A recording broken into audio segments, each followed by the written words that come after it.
నమశంకరాయ. ఈ కార్తీక మాసంలో ఆఖరి సోమవారం నవంబర్ 17వ తారీఖు రోజున ఈ రోజున మీ యొక్క సంకల్పం నెరవేరి శివానుగ్రహం అతి త్వరగా కలగాలన్నా, ఈ రోజున ఇప్పటివరకు ఈ కార్తీక మాసంలో ఏ దానములు చేయలేకపోయినా ఎటువంటి పూజలు చేస్తే పుణ్య ఫలితం దక్కుతుందో తెలియజేస్తాను.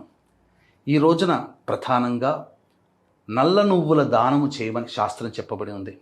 అంతేకాకుండా ఇప్పటి వరకు ఎవరైనా దేవాలయంలో దీపారాధన చేయలేని వాళ్ళు ఏదైనా శివ లేదా విష్ణు ఆలయానికి చేరుకొని దీపారాధన చేయడం, దీపదానము చేయడం, ఉసిరిక దానము చేయడం, శివలింగ దానము చేయడం, సాలగ్రామ దానం చేయడం, మార్కండేయ పురాణాన్ని దానం చేయడం, ఇవన్నీ ఈరోజు చేసినట్లయితే మానవుడి జాతకరీత్యా ఉండేటువంటి సకల దోషాలు తొలగిపోయి పుణ్యఫలం పెరుగుతుంది, పాప ఫలం తగ్గుతుంది. తద్వారా మన జీవితం ఆనందంగా ఉంటుంది.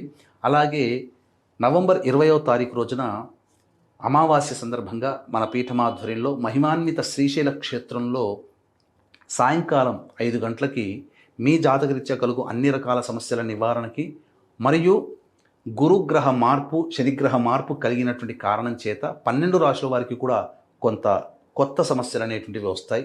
ఈ దోష నివారణార్థమే సర్వదోష నివారణ పూజలు, హోమాలు జరిపించి శక్తిపాతము చేసినటువంటి కరుంగలి మాల ఇవ్వడం జరుగుతుంది. ఈ కార్యక్రమంలో గోత్రనామాలు నమోదు చేసుకోదలిచిన వాళ్ళు స్క్రీన్పై కనిపిస్తున్నటువంటి నెంబర్లకి కాంటాక్ట్ చేసి మీరు నమోదు చేసుకోవచ్చు.